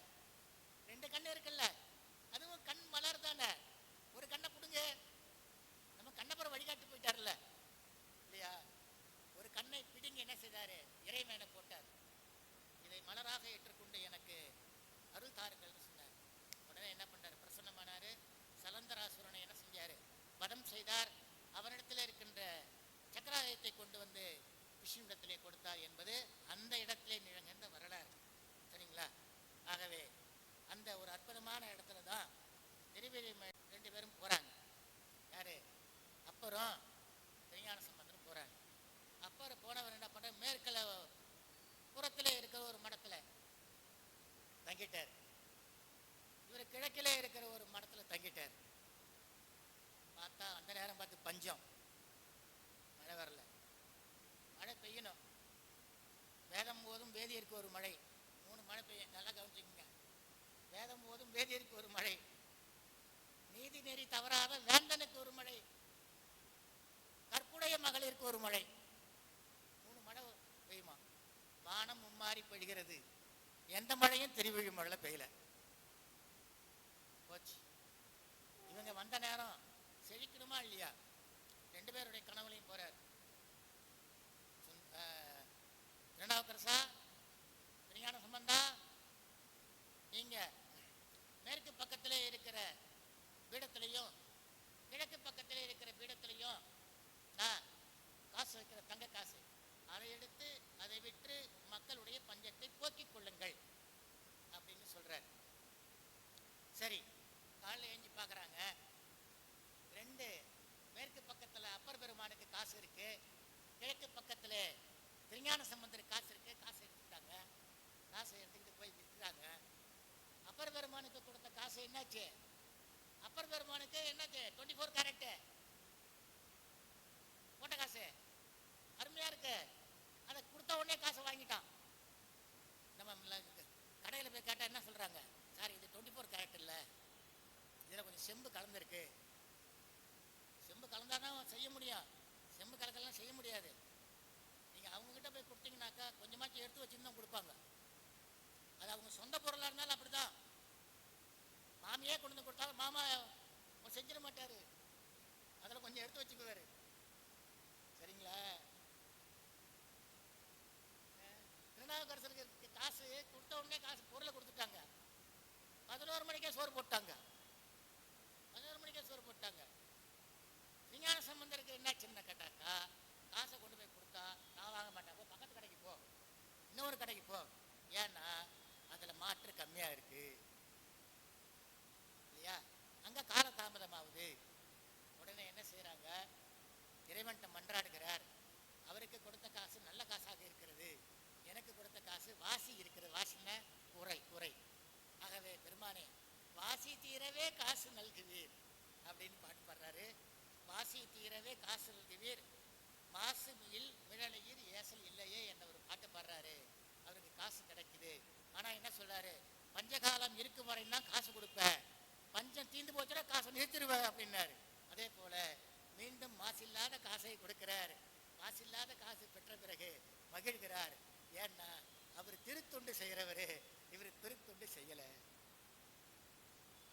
இறைவன் நேரத்தை பார்த்து உணர்த்துறாரு. பாத்துங்க, 10 பேர் ஆபீஸ்ல வேலை பார்க்கறாங்கன்னாக்க 10 பேரும் ஒழுங்கா வேலை செய்யறாங்க, கொஞ்சம் ஓப்பி அடிக்கிறவங்களும் இருப்பாங்க இல்லையா? அப்ப அதை உணர்த்தணும்ல. பகவான் எந்தெந்த நேரத்தில் எதாவது உணர்த்தணுமோ அதை செய்யறான். சரிங்களா? ஆக ஆக்கல் காத்தல், அதை பார்த்தீங்கன்னாக்கா அழித்தல். என்ன அழித்தல்? மதுரையில் நடந்த விஷயம்தான். சமண முனிவர்கள் என்ன பண்ணுவாங்க கேட்டாக்கா, அமணர்கள்னு சொல்லுவாங்க. அவருக்கு பேரு, சமணர்களுக்கு பேரு அமணர்கள். அவங்க என்னன்னாக்க கண்டு முட்டு கேட்டு முட்டை, கேட்டா பாவம் சொன்னா பாவம், பார்த்தா பாவம் கேட்டா பாவம். என்ன பாருங்க, அஸ்தி நாஸ்தி, அஸ்தி நாஸ்தி, உண்டு இல்லை. இன்னொன்னு சொல்லுவாங்க அசியா உஷா, அசியா உஷா. அவங்க மந்திரம் நீ நம்ம சொல்ற மாதிரி நமச்சிவாய மந்திரம் ஓம் முருகாலாம் கிடையாது. உண்டு இல்லைங்கிறது ஒரு மந்திரமா? உண்டு இல்லைங்கிறது ஒரு மந்திரமா? கண்டு முட்டு கேட்டு முட்டுங்கிற ஒரு மந்திரமா? அதுக்குதான் நம்ம ஞான சம்பந்தர் வந்திருக்கார். அசியா உஷா, ஆனா அருகர், சி சித்தர், அசி ஆ ஆச்சாரியாயர், அசி ஆ உ உபாத்தியாயர், சா சாதுக்கள். இந்த 5 பேருடைய முதல் எழுத்து வச்சு அசியா உஷா, அசியா உஷா. அதான் வணக்கம். நம்ம சொல்ற மாதிரிலாம் வணக்கம்லாம் சொல்ல மாட்டாங்க அவங்க. நமஸ்காரம், வணக்கம், வந்தனம்லாம் சொல்ல மாட்டாங்க. அவாவாளுக்கு என்னென்னவோ அவாவா அதை அதை பண்ணிக்கிறா.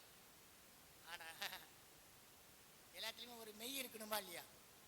உண்மை இருக்கணுமா இல்லையா? உண்மை எங்க எடுபடல? இங்க மதுரையில எடுபடல. சரிங்களா? அழித்தல். இப்ப அழித்தல் என்னன்னா, மதுரைக்கு வராரு. அதிகமா சொல்ல சாமி, கம்மியா மதுரைக்கு வராரு. யாரு வரவேற்கிறா? குலச்சேயாரும் மங்கையர்க்கரசியார் வரவேற்கிறாங்க. அதுக்கு முன்னாடி எங்க இருக்காருன்னு கேட்டாக்கா அங்கேருந்து வர்றப்பவே என்னன்னு கேட்டாக்கா திருமறைக்காட்டில் இருக்கிறார். அங்கே சமண பௌத்தர்கள் தொல்லைகள் அதிகமாக இருக்கும், சாமி பார்த்து போங்கன்னு அப்பர் பெருமான் இவர் வழி அனுப்புகிறாங்க. பாட்டு பாடிக்கின வரவே இரு தோழி பங்கன் விடமுண்ட கண்கன் மிக நல்ல வீடை தடவி பாட்டு பாடிக்கிட்டே வரார். எந்த விதமான தொந்தமும் இல்லை. நேராக வரார். வந்தவொடனே எங்கே போகணும், யாரை பாடணும்? அம்மா பராசக்தி மீனாட்சி அம்மையை பாடணும். சுகநாத பெருமான் இருக்காரு, அவரை பாடணும். அவர் ரெண்டு பேருமே பாடலங்க. யாரை பாடுறாருங்க? பாண்டிமாதேவியை பற்றி பாடுறாருங்க. பாண்டிமாதேவியை பற்றி பாடுறாரு. வரிவலை கை மடை மானே, கையில் வளையல் போட்டிருக்கவங்க. மாணி, மாணிங்கிறது உங்களுக்கு ஒரிஜினல் பேரு. மங்கையர்கரசியாருங்கிறது யார் வச்ச பேரு? திருஞான சம்பந்தர் வச்ச பேரு. சரிங்களா? மடமாணி. அப்போ உள்ள போறாரு. இந்த அம்மா வணங்கணும், இந்த அம்மா வணங்கணும். முதல்ல வணங்குறதா பின்னால வணங்குறதாங்கிறது அந்த அம்மாவுக்கு தெரியுது பாருங்க. திருஞான சம்பந்தர் உள்ள கோயிலுக்கு போயிட்டு வெளியில வர்றார். வெளியில வர்றப்போ திடீர்னு கீழே விழுறாங்க. முன்னால வணங்கினா குருவருள் மட்டும்தான் கிடைக்கும். அங்க சாமி கிட்ட உள்ள போயிட்டு வந்தா திருவருளும் கிடைக்கும். அப்ப குருவருளும் கிடைச்சது, திருவருளும் கிடைச்சது. பாருங்க, சம்பந்தர் உண்மையிலே ஒரு பெரிய ஜெம்மு தாங்க. அவங்களாம் பெரிய தமிழ் வல்லார். சங்க தமிழ் வளர்ந்த மாதிரி ஞானத்தமிழ் வளர்ந்தது இந்த தேசத்துல இல்லையா? அப்போ சரி, திருவிழா அவங்க என்ன பண்ணாங்க, தண்டனிட்டு வணங்கி விட்டு குலச்சிறையாரும் என்ன பண்ணாங்க, மடத்துல தங்குறாங்க. எந்த மடம் தெரியுங்களா? ஞான தேசிகர் மடம். இப்ப என்ன மடம் இது? திருஞான சம்பந்தர் மடம், மதுரை ஆதீனம். அப்ப ஞான தேசிகர் மடம் அந்த காலத்துல 7ஆம் நூற்றாண்டுக்கு முன்னமேயே தோன்றிய மடம் இது. அப்பவே என்ன இருக்கு, அன்னதானம் பண்ணியிருக்காங்க, சத்திரமாக இருந்திருக்கிறது. அந்த மடத்துல போய் தங்க சொல்லுங்க அப்படின்னு சொல்லிட்டு என்னாச்சுன்னு கேட்டாக்கா, மடத்துல தங்குறானுங்க. தங்குற நேரத்துல அவர் வராருன்னு சொன்ன உடனே இவங்களுக்கு என்ன ஆயிடுச்சு, சமணர்களுக்கு கோட்டானும் கூகையும் ஆண்டையும் சண்டை போட்டுக்குது. கையில இருக்கிற மயிர் பீலியும் தடுக்கையும் பாயும் கை நழுவி போகுது. அவங்க உணவு சாலைகள் இருக்கு பாருங்க, உணவு சாலைகள் இருக்கு பாருங்க, அங்க ஆண்களும் பெண்களும் சமண பள்ளியில் இருக்கின்ற பாடிகள் இருக்கின்ற குருமார்களும் சண்டை போட்டுக்கிறாங்க. ஏன்? அங்கிருந்து திருஞான சம்பந்தம் வர்றப்பவே என்ன இது, அந்த தீய சகுனங்கள் அங்க தெரிஞ்சுக்கிட்டு இருக்கு. ஆனா குலச்சையாருக்கும் பாண்டிமாதேவிக்கு நல்ல சகுனங்கள் தெரிகிறது. ஆனால் அவர்களுக்கு தீய சகுனங்கள் தெரிந்து கொண்டிருக்கிறது. புத்தி மாறி போச்சு. என்னங்க, வெளியில அஸ்தி நாத்திங்கிறான், கண்டு முட்டு கேட்டு முட்டுங்கிற, கையில மயிர் பிள்ளையை வச்சுக்கிட்டு தொடச்சிக்கிட்டே போற. அதாவது எந்த உயிர்களுக்கும் நான் என்ன பண்ணக்கூடாது, தீங்கு செய்யக்கூடாதுன்ற. விளக்கு வைக்கிறதுக்கு முன்னாடி சாப்பிட்டுடுற, விளக்கு அணைச்சிடுற. நம்ம விளக்கு அணைக்க முடியுமா? உயிர்ப்பித்தாலும் விளக்கு இருக்கணும், மரித்தாலும் விளக்கு இருக்கணும். விளக்கு தான் வழிபாடு இல்லையா? ஒளிதான் நமக்கு சொர்க்கம். ஆனா அவங்க என்ன செய்யறாங்க, விளக்க பொழுது போனா அணைச்சிடுறாங்க, ஒரு பாயை சுட்டிக்கிறாங்க. அவர் குண்டிகையர்னு பேர் அவங்களுக்கு. பல்லு விளக்க மாட்டேங்கிறாங்க. பல்லு விளக்குனா வாயில் இருக்கிற எச்சில் இருக்கிற உயிர்கள் செத்து போயிருமா? என்னென்ன பண்றாங்க பாருங்க, எவ்வளோ கஷ்டம். அதனாலே அவங்களுக்கு என்னாச்சுன்னு கேட்டாக்கா, நிறைய பின்பற்ற முடியாமல் அவங்க நிறைய விட்டுட்டாங்க. மதுரையில் 2ஆம் நூற்றாண்டு 3ஆம் நூற்றாண்டுல 14 மலைகள் இருந்திருக்கு. 14 மலைகள். இந்த 14 மலைகளிலும் சமண பள்ளிகள் இருந்திருக்குங்க. 7ஆம் நூற்றாண்டுல 3 சேர்ந்து மொத்தம் 17 மலைகளிலே சமண பள்ளிகளும் பாழிகளும் இருந்தது. 8000 சமண முனிவர்கள்ங்கிறது 8 சமணப்பள்ளி முக்கியமானது. அந்த 8 சமணப்பள்ளிகளில் இருந்தவங்க தான் கழியேறி இருக்கிறாங்க. விழுப்புரம் மாவட்டத்தில் 8000 ஒரு ஊர் இருக்குங்க. அங்கே சமண முனிவர்கள் பள்ளிகள் பாழிகள் இருந்திருக்குங்க. அவங்கெல்லாம் என்ன பண்ணியிருக்காங்க, அங்கேருந்து இங்கே வந்திருக்காங்க. அவர்களும் இந்த 8 குன்றுகளிலும் இருந்து வாழ்ந்திருக்கிறார்கள். அவர்களும் கழியேறுகின்ற போது இவர்களும் கழியேறி இருக்கிறார்கள். அப்படின்னா இவங்க என்ன சொன்னாங்க, தீ வச்சு கொளுத்துருவுமே. தீ வச்சு கொளுத்திட்டாங்க. கொளுத்துன உடனே என்னாச்சு, உடனே பையவே சென்று பாண்டியர்க்காக, நான் நிறைய பாடல் இருக்கு, நான் முடிக்கிறேன், சாமிஜெல்லாம் வந்து உட்காந்துருக்காங்க. பையவே சென்று பாண்டியர்க்காக, அமனர் சொன்ன கொழு கொழுன்னா நெருப்பு, அதை பார்க்குறாங்க. இவங்க என்ன பண்ணுறாங்க, சம்பந்தரை கூட்டு வந்தாதான் நடக்கும்னு சொல்லிட்டு என்ன பண்ணுறாரு, 2 பேருமே சேர்ந்து என்ன பண்ணுறாங்க, இந்த இந்த பாண்டியனுடைய வெப்பு நோயை மாற்ற வேண்டும் என்று செய்யணும் அப்படின்னு சொன்ன உடனே என்ன செய்கிறாருன்னு கேட்டாக்கா, இவர் சமணர்கள் இடப்பக்கத்தை நாங்கள் எடுத்துக்கொள்கிறோம், நீங்கள் வலப்பக்கத்தினுடைய நோயை தீருங்கள்னு சொன்ன உடனே, ஏன்னா வலப்பக்கம் வலிமையானது, இடப்பக்கம் சற்று மென்மையானது. இடப்பக்கத்தில் யார் இருக்காங்க, அம்பிகை. வலப்பக்கம் டைட்டாக தான் இருக்கும். இலையை போட்டு சாப்பிட்றோம், இலையை அடிப்பாகவங்க என்ன பண்ணுறோம், நுனி இடக்கை பக்கம் வரணும். ஏன்னா வலக்கை பக்கம் இந்த பக்கம் இருக்குது, கொஞ்சம் மொத்தமாக இருக்கும். சோறு சுட சுட போட்டு குழம்பு ஊற்றினா கொஞ்சம் தாங்கும். இடப்பக்கம் கூட்டு பொரியல் மற்றதெல்லாம் வைக்கிறோம். வலப்பக்கம் ஆண்களுக்கு வலிமை அதிகம். வலப்பக்கத்தை நீங்கள் எடுத்துக்கு, இடப்பக்கத்தை நான் எடுத்துக்கிறேன்றாங்க. சரி ரைட் ஓகே. என்ன பண்ணாங்க, இவர் போனார், மந்திரமாவது நீர் என்ற பாடலை பாடினார். என்னாச்சு, சமணர் என்ன ஆச்சுன்னா, வலப்பக்கத்தில் இருக்கிற நோய் போயிடுச்சு. அது எங்கே போயிடுச்சு, நேராக இடப்பக்கம் போய் சேர்ந்துச்சு. இடப்பக்கம் சேர்ந்த உடனேயே இன்னும் கொஞ்சம் அதிகமாக போச்சு. இன்னும் அதிகமான உடனே கத்த ஆரம்பிச்சிட்டார். மீண்டும் சாமி வந்து மீண்டும் பாடல் பாடுகிறார். பாடல் பாடுகின்ற பொழுது அந்த வெப்பு நோய், ஆழ்க தீயதெல்லாம் அரண் நாமமே அப்படின்னு சொல்லிட்டு பாடல் பாடுகிறார். கூன் பாண்டியனுடைய நிமிருகிறது.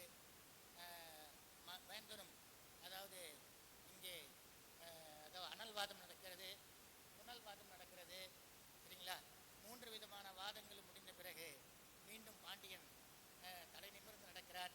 மிக செழிப்பாக அந்த 8000 சமண முனிவர்களும் என்ன செய்கிறார்கள், கழிவேறுகிறார்கள். அதோட இது முடியுது, அழித்தல் முடியுது. ஆக்கல், காத்தல், அழித்தல், அருளல், மறைத்தல். மறைத்தல் மறைத்தல் அருளல். இந்த மறைத்தல் திருமறைக்காடு விஞ்ஞான சம்பந்தர் ஒரு பாட்டு பாடுறாரு, கதை முடிஞ்சிச்சு. அப்பர் சாமி 10 பாட்டு பாடுறாரு, கதவு 10வது பாட்டில் திறக்கு. என்ன பாருங்க இல்லைங்களா? அப்ப இறைவன் தனது மறைப்பின் மூலமாக பொறுமையாக அவருக்கு அருள் சுரக்கிறான்னு அர்த்தம். கடைசியாக அருளல். நம்ம எல்லாம் எங்க போறோம் போறோம்னு கேட்டாக்கா, நம்ம திருநல்லூர் பெருமணம் என்ற தலத்துக்கு போறோம். திருநல்லூர் பெருமணத்துக்கு போறாங்க. முறைப்படி கல்யாணம் பண்ணும்ல, சின்ன பிள்ளை தானே, 18 வயசு தானே, 18 வயசுல திருமணம் பண்ணிடணும்ல. நம்பாண்டார் நம்பி பொண்ண சொக்கியால் அவருடைய பேரு, அவங்க வச்சிருக்க பேரு வேற. கல்வெட்டுல அவருக்கு பேர் சொக்கியால்னு பேரு. சொக்கின்னா வேற ஒன்றும் இல்லை, அழகிய பெண்ணுன்னு அர்த்தம்.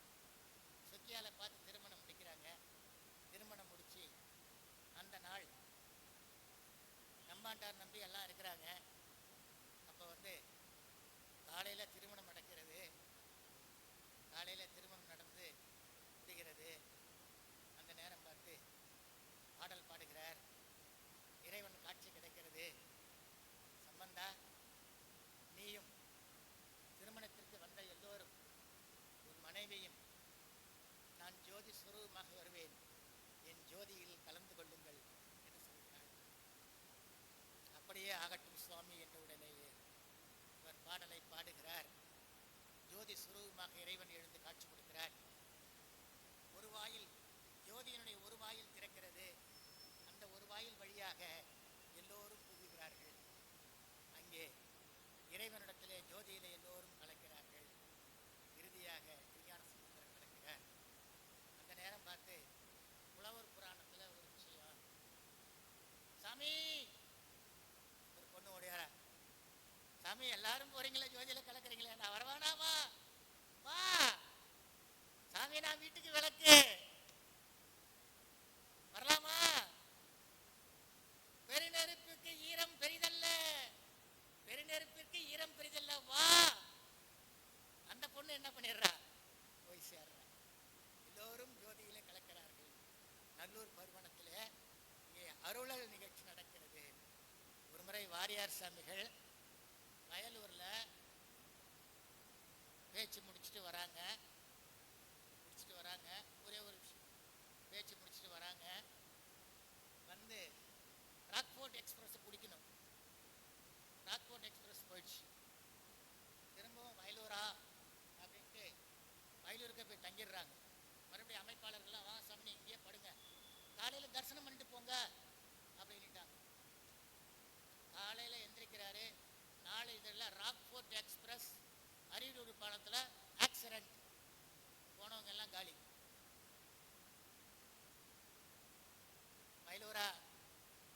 வயலூரா அன்னையிலேருந்து வயலூர் தான், அன்னையிலேருந்து வயலூர் திருப்பணி தான். தேவகோட்டை ஏரியாவில் வள்ளல் அழகப்ப செட்டியார் நீங்கள் கேள்விப்பட்டிருப்பீங்க. வள்ளல் அழகப்ப பெரிய பக்திமான், வள்ளல் பயங்கர வள்ளல். அவர்லாம் இந்த தேசத்திற்கு உரியவர்கள், அவங்களாம் இருக்கணும். அவங்க நினைந்து நினைந்து நம்ம பிள்ளைங்களுக்கெல்லாம் சொல்லணும், நல்ல விஷயத்தை சொல்லணும். வள்ளல் அழகப்ப செட்டியார் பிளைனுக்கு போய் ஆகணும். டிரைவர் லேட்டாக வந்துட்டான், பிடிச்சி கடிச்சிட்டார். போனான்னா ட்ரெயின் இது ஃப்ளைட்டு போயிடுச்சு, உள்ளே போயிட்டாங்க. உள்ளே போன ஃப்ளைட்டு மேலே ஏறிடுச்சு. முக்கியமான விஷயத்துக்கு போகணும், வந்துட்டார். டிரைவரை பிடிச்சி, என்னப்பா இப்படி பண்ணிட்டியே, முக்கியமான இதுக்கு போகணுமே அப்படின்னு. சாமி கொஞ்சம் லேட் ஆகிடுச்சு அப்படின்னு. சரி போ. மறுநாள் பேப்பரில் போன ஃப்ளைட்டு ஆக்சிடென்ட், தானா வெடிச்சு சிதறி அதில் போனவங்க எல்லாருமே செத்து போயிட்டாங்க. பார்த்தார், ஆச்சரியம் தாங்க. கடவுளே, உனக்கு நான் ஓடி ஓடி செஞ்சேன், இன்னைக்கு எனக்கு இன்னைக்கு கொடுத்துட்டிய. டிரைவரை கூப்பிட்டாரு, வேற ஒண்ணுமே சொல்லல. அவரு வாப்பான்னார். என்ன அவருக்கு சொல்ல முடியல அவரால். சரி போ, அவன் பயந்து போய் வந்து நின்னான். சரி போப்பா அப்படின்னு. ஏனென்றால் எல்லாமே இறைவனுடைய நிகழ்ச்சி இல்லாமல் எதுவுமே நடக்காது. ஆகவே ஐந்தொழில் செய்பவன் இறைவன். அந்த இறைவன் தன் மகனாகிய திருஞான சம்பந்தரை ஐந்தொழில், ஆக்கல், காத்தல், அருளல், மறைத்தல் என்ற 5 நிகழ்ச்சிகளை செய்ய வைத்தான். ஆகவே திருஞான சம்பந்தர் ஈசனை போலவே 5 தொழில்களையும் செய்தார் என்று இதோடு முடித்துக்கொண்டு வாய்ப்பளித்த சுவாமிஜி அவர்களுக்கு நன்றியை தெரிவித்து